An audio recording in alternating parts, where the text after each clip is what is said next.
Bismillahirrahmanirrahim. Were Krishna and Buddha prophets sent by Allah? Did they warn about idolatry explicitly? Okay, we're not going to enter that topic now.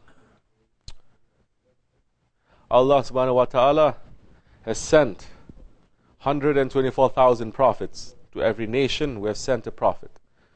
And either the nation is going to reject the ways of the prophet after they pass, or they're going to make their prophets to become deities, to become objects of worship, to become lords.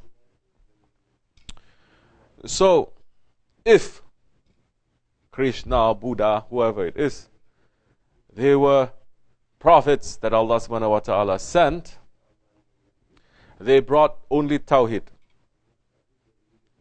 They brought only the knowledge of how to return to their Lord. They brought only Islam, which means what? Submission to Allah. And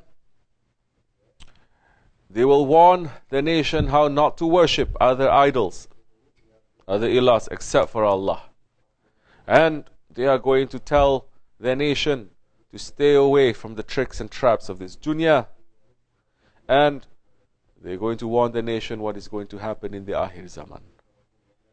So many religions, it speaks about maybe 50, 60, 70% of what we talked about, isn't it?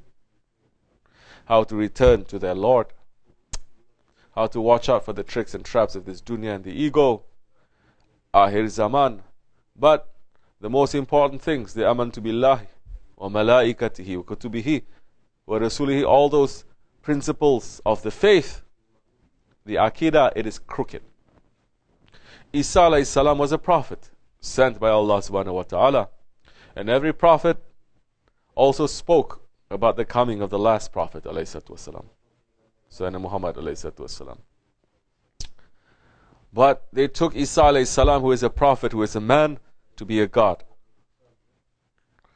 2 billion, 3 billion, 5 billion, doesn't matter if there's 7 billion, 100 billion Christians saying that, it doesn't change the reality. He was not God. He was not a creator. He was a creature. He was a prophet.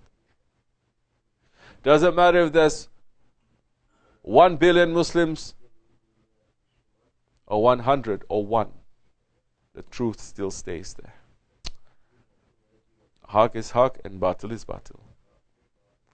So, did they warn about idolatry? Yes, they did. Even now, with all the corruption that has happened, you may look into their books properly to find. Don't be busy with that so much too. Don't be busy with that. You don't invite people to the truth by fighting with them. Don't have debates. That is not the way of Allah and His Prophet. That is not the way of the Sahaba Kiram. That's not the way of the Awliya Allah to debate. They live the Sunnat and they show it. They have the light of the Prophet ﷺ and they show it. And if people like, they say, what I have is not complete. You have the complete light. Let me have it from you. They say, now welcome to the door of Islam. Enter. Don't get into the trick.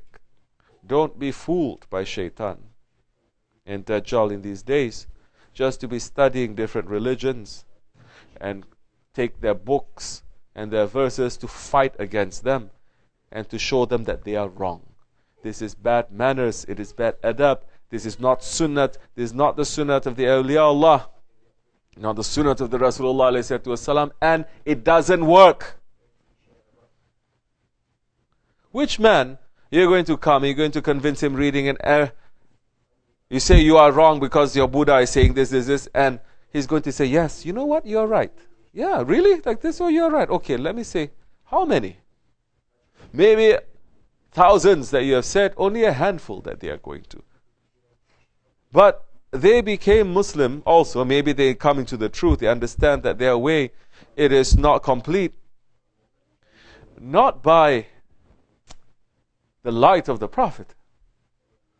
Not by taqwa. Not by your own example of the lifestyle, but just by debating. By words. So next time he's going to hear someone else saying better words, but against to Islam, he's just going to follow him again. It is not words, it is action. Ibn Abbas radiallahu an, he went to Central Asia, and the people there, they're strong, worshipping other than Allah. He did not go there to study their books, to sit down and to debate with them, to be busy with that. He did not. He just went carrying the light of the Prophet ﷺ, and by his lifestyle, people looked and they noticed there is something there. There is something pure and holy. There is light. Let me go and take this light. And if you look at the history of Islam, so many areas where Islam went and penetrated, it is not through debating. It is because those ones who are sincere friends of Allah subhanahu wa ta'ala, and the others they see and they get attracted. Don't fight. It will never work. This is not the way of Sahibul Saif either. If you want to follow your own way, if you say this is the way of Shaykh Mawlana, or Shaykh Mawlana's other Khalifahs are doing it, or this one, we say you are free, go to their way then. But the way of Sahibul Saif, it is not. We go. People may come from different religions to come and to worship with us. You are invited to come and worship. There are certain things you want to ask us about our religion, we may say. We will even say, you are wrong. This is what we are believing in. But we say, it is up to you. We're not going to sit down going back and forth now. That is not the way. So if you are following the way of Sahibul Saif, leave this. Because Shaitan is making you to be busy with Malayani.